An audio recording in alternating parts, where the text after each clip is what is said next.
in a way, I'm delighted to do this, and I'm happy to do this because in some limited way, I'm Buck's intellectual offspring. And I know a lot of us in here are, but in some way, I am his pedagogical progeny, and I am his intellectual descendant in a very real way. I'm going to talk a lot about Buck as a teacher, and really not so much as a tutor or a coach, though those of you who knew him in all those roles will also recognize quite a bit of him in the teacher. Buck was extraordinary and one of the 2 or 3 best problem solvers I've ever met in my entire life. And he also had a wonderful sense of humor about himself. So I'm going to start by pointing this out. Buck would carry packets of quizzes in his pocket and things like this. So one of the favorite stories that he would tell on himself is he used to assign book reports to his class, right? You'd have to do a book report. And you could do it on any book. So Buck obviously hadn't read every book, right? So one time, a kid had written a report, and what Buck did was he had written, as he often did on the comments, something like this. First, you assume that we have knowledge that you expected us to use, and it goes on and on. But the way Buck had written it was so that the F from first, the A from assume, the K from knowledge, and the E from expect spelled fake. Because he was sure this kid had basically faked the book.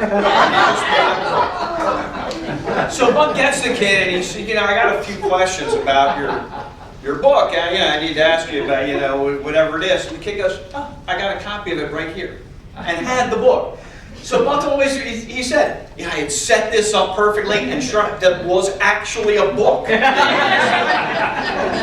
Which is a great story about Buck himself. He was going to use it to teach a lesson, and he did. He learned something, which was really extraordinary. So, I distinctly remember, I was 5 years old when I learned to read, and I remember actually the day I learned to read. It was a Sunday. We always got 2 copies of the Sunday newspaper because my parents didn't want to share it with everybody else. So, and I remember the day that I could read when things clicked, right? So things suddenly made sense. But I really learned to read when I was a senior in English class. I know all the pronunciation rules for Spanish, I know all the pronunciation rules from German, and so if a text of one of those were in front of me, I could read it to you, but I wouldn't be reading it. I would not actually know what anything meant. And in a way, that's the crossover that happened when I had Buck as a senior. There's a Chinese proverb that says, when the student is ready, the teacher will appear. And that's easy enough if students just show up ready. Anybody could teach them if that's the case. Great teachers make students ready, and then they teach them. And I think the way that Buck did this was by enforcing humility. Humility is the fundamental precondition to learning anything. Because if you already think you know stuff, you can't learn. When you say, I don't know things, then you can. But that's an act of humility. Buck sometimes enforced humility, right? In ways. But he always did it with a longer goal in mind. It's a little bit like the doctor giving you a shot, right? The pain may be instantaneous and immediate, but the love for you is long-term. And when Buck would sometimes enforce humility on students, it was the same thing. It was get you ready because what I really do is I love you enough to love you long-term. Yeah, he could have made it easy on us at the beginning, but that wouldn't have served anyone in the long run. So the other thing that I loved that Buck did was, and I try to do this, he made you seem smarter than you were until you became smarter. So no matter how desperately bad an interpretation of something was, Buck would, he would, at the time you could have your pipe in class, but I watched Buck, when I came back to teach, I would go to his class always the first day of every year. And when I was principal, the first day of every year, I would spend the morning in Buck's class, and I would go to Joe Carroll's class and Doug Shafaley's class, all of whom I had. Sort of remind myself of sitting in and what those things were like. So what Buck did was, no matter how badly you botched the reading of something, he would say, okay, so is another way to say this, and then he would give a considerably more correct reading. And you'd think, Sure. That's what I was hoping to say, until he gradually teased this out of you. So through this bizarre combination of humility and forcing, there's just a lot of things you don't know, right? This was what his sort of persona told you at all points. There's stuff you don't know. And at the same time, if you made any attempt at all, he convinced you you did know things until he talked you into knowing things. Really a remarkable thing. His self-awareness as a teacher was absolutely freakish. I have never met a teacher more consciously aware of what he was doing, where he was standing, how he was doing things, every minute of every period. He began with poetry, as many of you will know, especially lyric poetry. And part of this is because lyric poetry exposes syntactical weaknesses. If you can't figure out what things are referred to and how things go in what order, he would know instantly, and he could fix that part of your reading. It exposes you to control of vocabulary, because so many words have to do double meanings. So he would make sure that you understood how that worked back and forth. He would do everything to help you hold on to threads of meaning till you could fill the gaps to the next thing that could be known. Eventually, he moved to prose narrative. You could manage plot and scene and the moral problems that he was so fascinated with in watching characters work out. He moved on to drama, especially to Hamlet, in large part to study the individual in such depth that you struck the universal. Buck had no patience for narcissists, and he had no patience for adolescent navel-gazing. And adolescents are tremendous navel-gazers. But if you look deeply enough, you could find out something universal. And that's really what he wanted to do. He loved Hamlet in some ways, and he loved Shakespeare because of what John Keats called Shakespeare's negative capability. And what Keats meant was that Shakespeare so embodied each character that you could not say one of them was speaking for Shakespeare himself. Every character gets to speak as authentically as they are, right? And Buck loved that because it allowed him to then move around, adopting persona after persona and inhabiting those fully until you had to think through people you agreed with, people you didn't agree with. You had to inhabit them too. I'm going to read a tiny bit of how Buck worked in the classroom.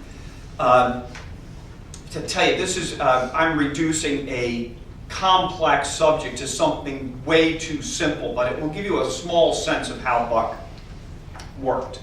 Right? He would often start by pretending to be incredulous at what students don't know.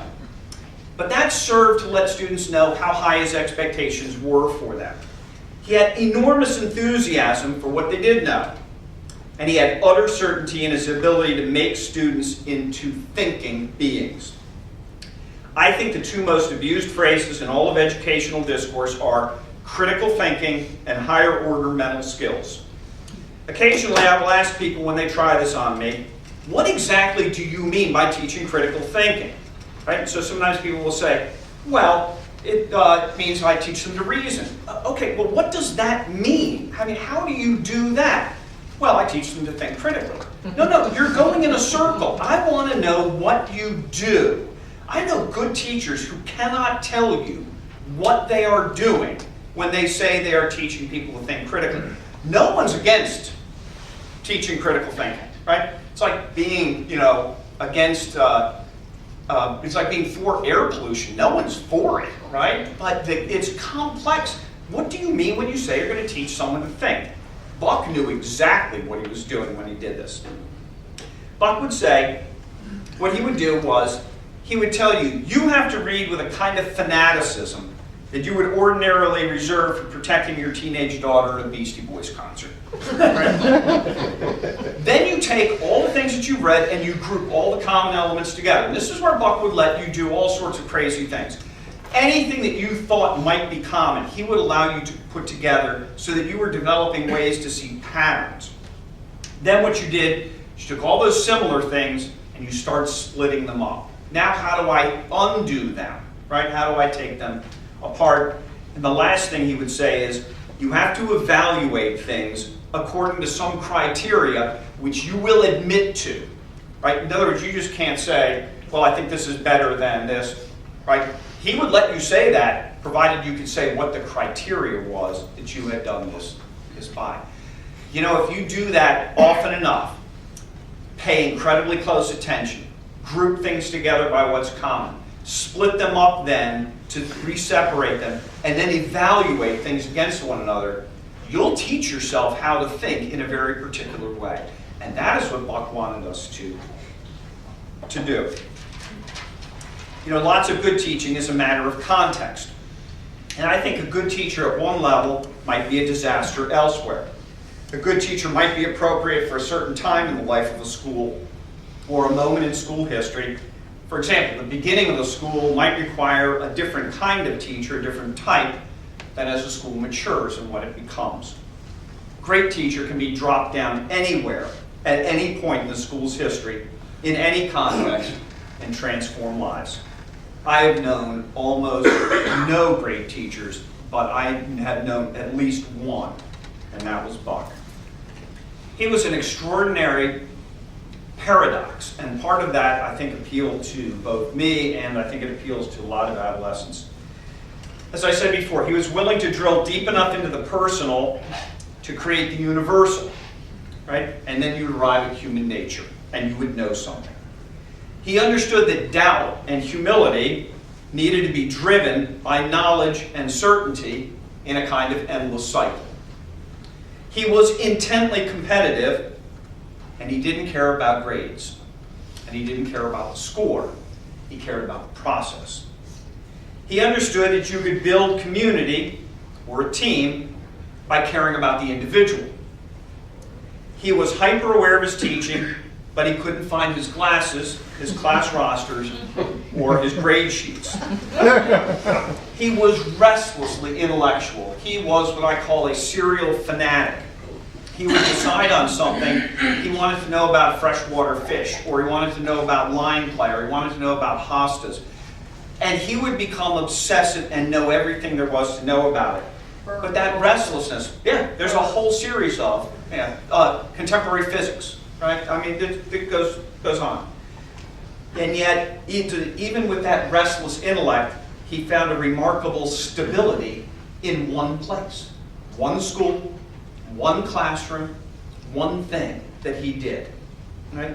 He was, as he would often say, it doesn't matter how smart you are. What matters is how smart your students are when they leave you. That's a different thing. There's a lot of teachers who want to be smart. Buck didn't care about that at all. He wanted to know, what do the students know when they leave you? Now what do you know? Right? That didn't make a difference. He could laugh and be serious. He could be passionate, and he could be contemplative. He knew that academic lessons are actually life lessons. You know, all great teaching is fundamentally schizophrenic. It's fundamentally conservative because you have to believe there is something worth passing on. And that is, you are a conservator of knowledge. You need to pass on something worth having, or else you just shouldn't be doing it.